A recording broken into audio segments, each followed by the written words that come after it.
नमस्कार, मैं हूं मनोज मनु और आप देख रहे हैं द चाणक्य। क्राइम खबर के आज के एपिसोड में आप देखेंगे दोस्ती और रिश्तों को तार तार करने वाली दो खबरें। कैसे एक नए नए बने डीएसपी पहुंच गए सलाखों के पीछे और क्यों कोई अपना बन गया इतना बेरहम कि ले ली दो लोगों की जान।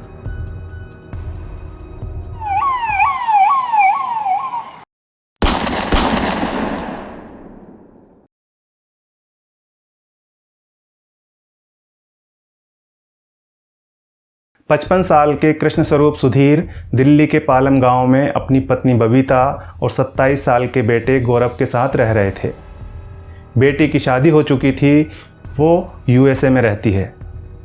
गौरव हैदराबाद स्थित डेल कंप्यूटर में काम करता था, लेकिन पिछले 1 साल से अपने माता पिता के पास ही रह रहा था। वायुसेना के शिक्षण संस्थान में अकाउंटेंट कृष्ण स्वरूप का राजनगर पार्ट 1 में 3 मंजिला मकान है, जिसके ग्राउंड फ्लोर को इन्होंने किराए पर दे रखा था और 2 फ्लोर पर ये अपने परिवार के साथ रहते थे। 6 जुलाई मंगलवार की शाम जब कृष्ण स्वरूप ड्यूटी से वापस लौटे तो घर का दरवाज़ा खुला हुआ था। वे अंदर पहुंचे तो उन्होंने देखा कि उनकी पत्नी की खून से लथपथ लाश फर्श पर पड़ी हुई है। घर में हर जगह खून ही खून फैला हुआ था। उन्होंने तुरंत अपने बेटे गौरव को आवाज़ लगाई, लेकिन कोई जवाब नहीं मिला। उन्होंने दूसरे कमरे में जाकर देखा तो उनके पैरों तले से ज़मीन खिसक गई। सामने उनके बेटे गौरव की लाश पड़ी हुई थी। उसका हाल भी बबीता के जैसे ही था। बदहवास कृष्ण स्वरूप ने पुलिस को खबर दी। इस डबल मर्डर के बारे में जैसे ही आसपास के लोगों को पता लगा तो वहाँ भीड़ लग गई। पुलिस वहाँ पहुँची तो देखा कि दोनों पर डंबल से हमला करके उनकी जान ली गई थी। बाद में पानी की बाल्टी के अंदर से डंबल मिला। घर की अलमारियां खुली हुई थीं, सामान बिखरा पड़ा था, जिससे लग रहा था कि हत्या का मकसद लूटपाट रहा होगा। लेकिन जांच में कोई कीमती सामान के गायब होने की जानकारी नहीं मिली थी। कुछ सिक्के गायब हुए थे, लेकिन अलमारी में रखे गहने और 15,000 रुपये वहीं रखे थे। हालत देखकर लग रहा था कि गौरव लैपटॉप पर काम कर रहा था, तभी उसके सिर पर हमला किया गया होगा। घर में सीसीटीवी कैमरा लगा हुआ था, लेकिन पता चला कि उसका डीवीआर गायब है। ऐसे में पुलिस को शक था कि हत्यारा कोई अंदर का भी हो सकता है। इसके अलावा ज़बरदस्ती घर में घुसने के कोई सबूत नहीं मिले थे, जिससे थ्योरी और पक्की हो रही थी कि कोई पहचान वाला ही है जिसने इस वारदात को अंजाम दिया है। लेकिन वो कितने लोग थे ये अभी नहीं कहा जा सकता था। जांच आगे बढ़ रही थी। पुलिस ने देखा कि मुकदमा लिखे जाने के बाद से कृष्ण स्वरूप के साथ एक युवक लगातार नजर आ रहा था, जिसका नाम अभिषेक है। एक अभिषेक ही था जो घटना का पता लगने के बाद से लगातार कृष्ण स्वरूप के साथ बना हुआ था और इसी वजह से वो पुलिस की नज़र में आ गया। पुलिस अब उसकी हर हरकत पर नज़र रख रही थी। डंबल और अलमारियों से कुछ फिंगरप्रिंट भी मिले थे और पुलिस आसपास के सीसीटीवी कैमरों से भी हत्यारों तक पहुंचने की कोशिश कर रही थी। फिर एक सीसीटीवी कैमरे की फुटेज में हत्यारा नज़र भी आ गया। उसमें साफ दिखाई दे रहा था कि एक व्यक्ति घर में लगे सीसीटीवी का डीवीआर उठाकर अपने साथ ले जा रहा है और इस व्यक्ति की पहचान अभिषेक वर्मा के रूप में ही हुई।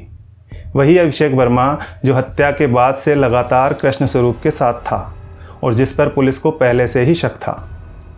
अभिषेक बबीता के भाई का बेटा यानी गौरव का ममेरा भाई है। पुलिस ने उसे बबीता और गौरव की हत्या के आरोप में गिरफ्तार कर लिया। अभिषेक ने पूछताछ में बताया कि उसने अपनी बहन की शादी में बबीता से कुछ पैसे उधार लिए थे, जिन्हें वो लौटा नहीं पा रहा था। उस वजह से बुआ उसे ताना मार देती थी। 6 जून को भी अभिषेक जब अपनी बुआ बबीता के घर गया तो एक बार फिर बुआ ने उसे भला बुरा कहना शुरू कर दिया। इस दौरान उसे बहुत गुस्सा आ गया और उसने डंबल उठाकर बबीता के सिर पर दे मारा, जिससे उसकी मौत हो गई। बाद में उसने गौरव की भी जान ले ली।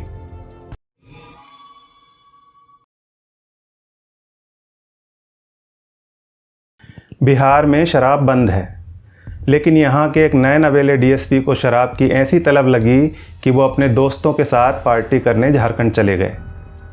यहाँ कोडरमा के तिलैया डैम पर जब ये डीएसपी साहब अपने दोस्तों के साथ पिकनिक मना रहे थे, तभी उनके एक दोस्त की गोली मारकर हत्या कर दी गई और जिस बंदूक से गोली चलाई गई थी वो डीएसपी साहब की सर्विस रिवॉल्वर थी।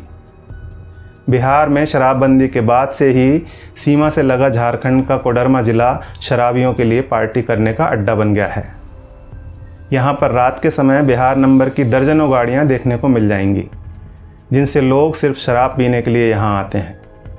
फरवरी में ट्रेनिंग पूरी होने के बाद आशुतोष कुमार ने बक्सर के सिमरी में डीएसपी के तौर पर पदभार संभाला था। 9 जुलाई को शाम को बक्सर के डीएसपी आशुतोष कुमार अपने 3 दोस्तों निखिल रंजन, सौरभ कुमार और सूरज कुमार के साथ पिकनिक मनाने के लिए झारखंड के कोडरमा में तिलैया डैम गए थे। यहाँ पर इन्होंने शराब पीकर खूब मस्ती की। इसी दौरान आशुतोष की रिवॉल्वर से चली गोली ने निखिल रंजन की जान ले ली। निखिल रंजन के पिता ऋषिदेव प्रसाद सिंह भी पुलिस में हैं और गया जिले के चेरखी थाना में सब इंस्पेक्टर हैं। उनका आरोप है कि आईपीएल में सट्टेबाजी और पैसे के लेन देन को लेकर उनके बेटे निखिल का और आशुतोष कुमार का पहले से विवाद चल रहा था और वो अभी भी निखिल से पैसे की मांग कर रहा था। उसी रंजिश में आशुतोष ने उनके बेटे की जान ली है। उनकी शिकायत पर पुलिस ने डीएसपी समेत 3 लोगों के खिलाफ हत्या की एफआईआर दर्ज की है। आशुतोष का कहना है कि वो अपने 3 दोस्तों के साथ तिलैया डैम घूमने गए थे। तभी नहाते समय उनके दोस्त उनकी सर्विस पिस्टल के साथ सेल्फी लेने लगे और इसी दौरान गलती से गोली चल गई, जो निखिल को जाकर लगी और उसकी मौत हो गई। निखिल को घायल अवस्था में सदर अस्पताल ले जाया गया, लेकिन उसकी मौत हो चुकी थी। पुलिस ने डीएसपी आशुतोष कुमार और उसके 2 दोस्तों सौरभ कुमार और सूरज कुमार को गिरफ्तार कर लिया है और इस मामले में फ़िलहाल जांच चल रही है।